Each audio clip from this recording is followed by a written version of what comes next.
Além do Expediente, traz Raquel Menezes, a editora da Oficina Raquel, que não se chama Oficina Raquel por causa dela. Ela chega à Oficina Raquel como uma confluência.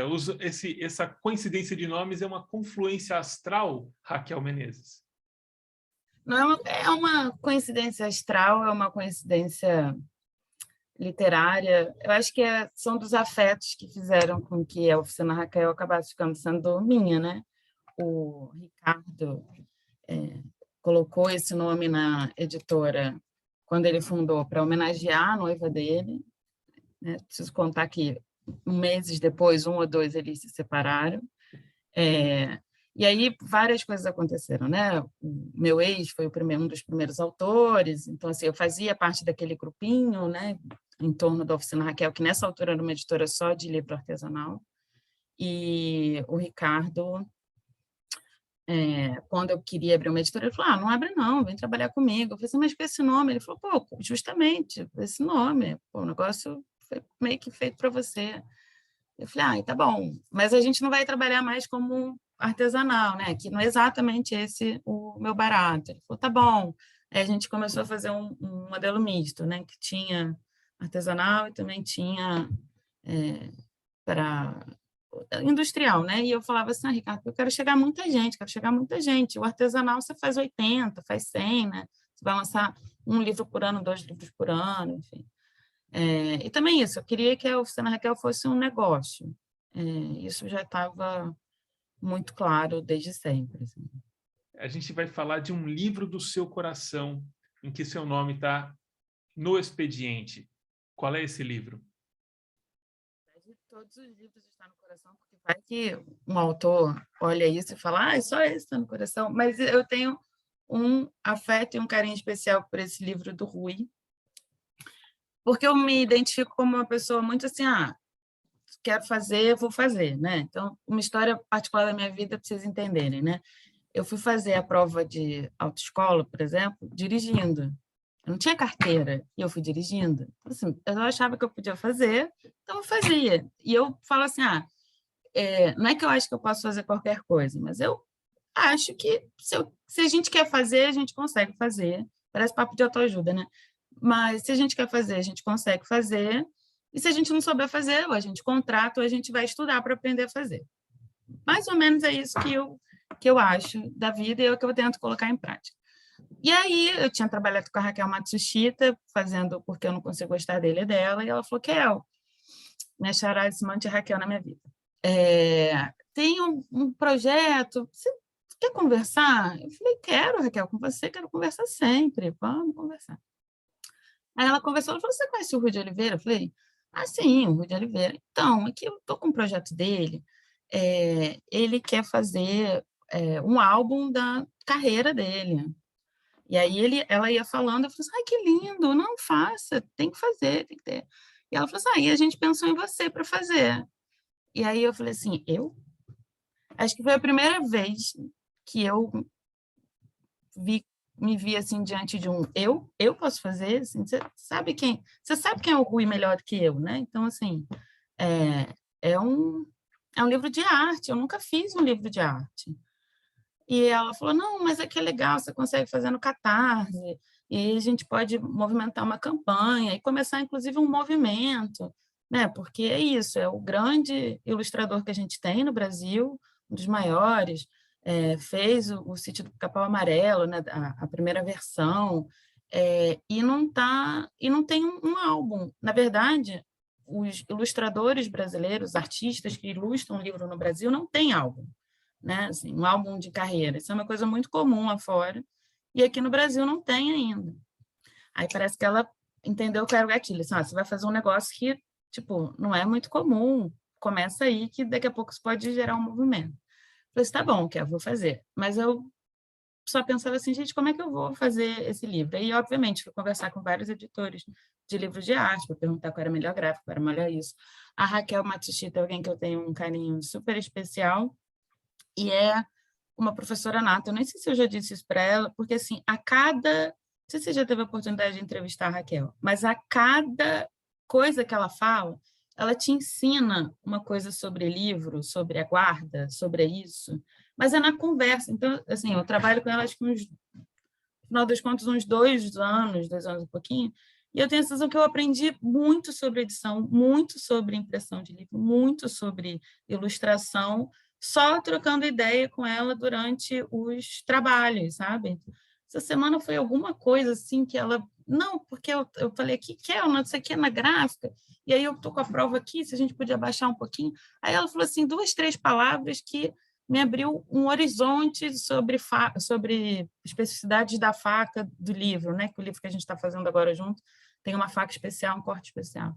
Então, é isso. Então, juntamos esses 3 R's, né? O Rui, que é um grandíssimo ilustrador, e eu sou muito honrada de ter publicado o álbum dele, né? Ter feito essa campanha do Catarse. E a gente tem mesmo a ideia disso ser um primeiro projeto, e aí vários outros ilustradores, como Roger Mello, Cecília Fittipaldi, a gente depois trazer para a editora, publicando o álbum sobre o trabalho deles, né, com ilustrações dele. O recorte que a gente fez nesses aqui é o Contos de Fadas e Histórias Clássicas, né? Então, deixa eu mostrar para vocês ficarem com água na boca e entender a responsabilidade. Por exemplo, quando eu me deparei com a Chapeuzinho Vermelho, que é todo em preto e branco, mas que tem uma... Nossa, tira Apesar o de ser óbvio preto e branco, tira tem o uma elemento escala de... óbvio do vermelho, como é que fica, né? Fica lindo, fica um assombro. Uau. Não, acho que eu cortei o Vai pedaço. abaixando. Isso. E aí, conversando com a Raquel, algumas vezes a gente falou também sobre fazer o projeto gráfico. Como fazer o projeto gráfico desse livro, que é tão... que são essas ilustrações tão maravilhosas, porque tem que ser um projeto gráfico que se encaixe, mas que também não pode roubar a beleza do livro, né? Então, a Raquel pensou essas caixas, né? Essas fontes. A gente evidenciou muito a assinatura do Rui, né? Então, que virou título.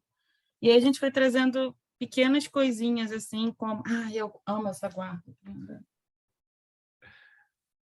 E a gente reforçou muito essa coisa do preto e branco, que tem algumas ilustrações, assim. Então, eu acho que... E é um livro bilíngue, né? Em que a gente tem os textos sobre o Rui e sobre o trabalho dele, tanto em português quanto em inglês, porque a ideia é a gente conseguir mesmo mostrar o trabalho do Rui, que já é conhecido internacionalmente, mas ainda mais, sabe? Então, tem vários lados esse projeto, e é um projeto que me fala o coração. Primeiro porque foi um dos primeiros projetos que eu pensei assim, será que eu consigo fazer? Será que eu sei fazer? Será que eu sou capaz de fazer isso? E fui porque o Rui e a Raquel foram super generosos, né? Além das pessoas, claro, que colaboraram na campanha.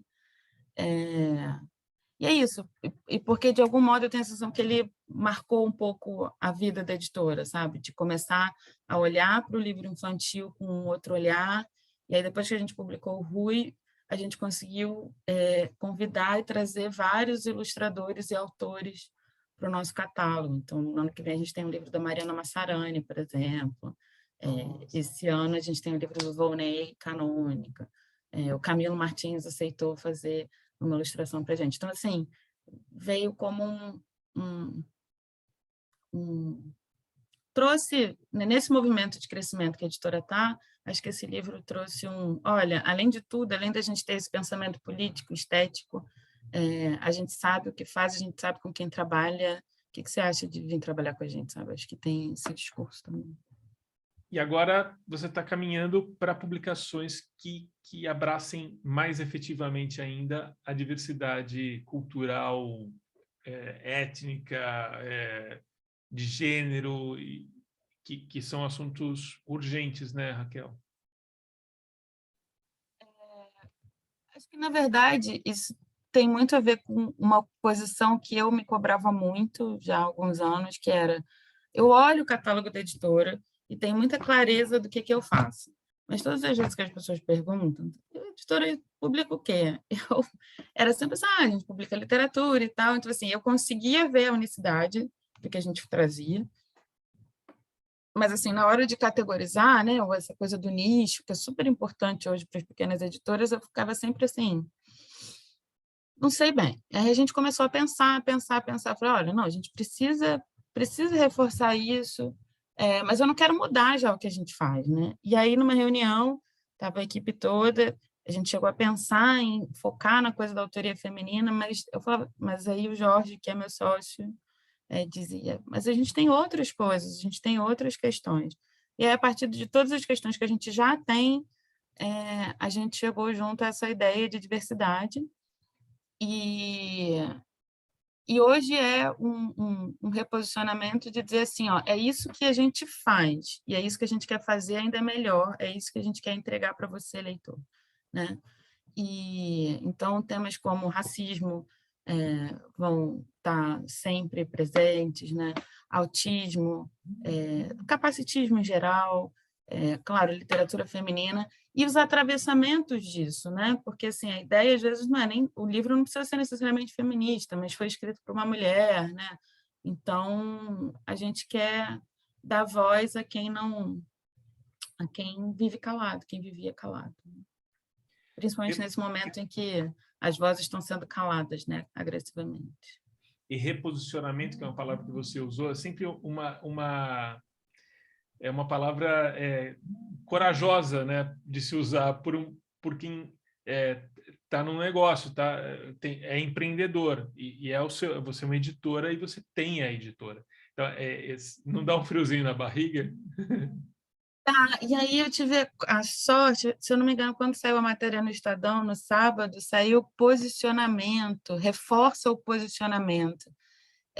Então, o Léo está fazendo assessoria de imprensa e foi uma escolha assim, perfeita, né? Porque é um amigo, uma pessoa querida e um profissional ótimo, porque ele teve esse cuidado, na verdade, é esse cuidado que a gente está tendo, né? A gente fala em reposicionamento, às vezes, porque é muito mais fácil, né, para entender o mercado e tal, mas não é reposicionamento, André, é reforço de posicionamento. Estamos reforçando o que a gente já faz. Eu acho que isso é o mais importante que a gente quer levar para o nosso leitor, sabe? Fomos muito além do expediente. Muito obrigado, Raquel.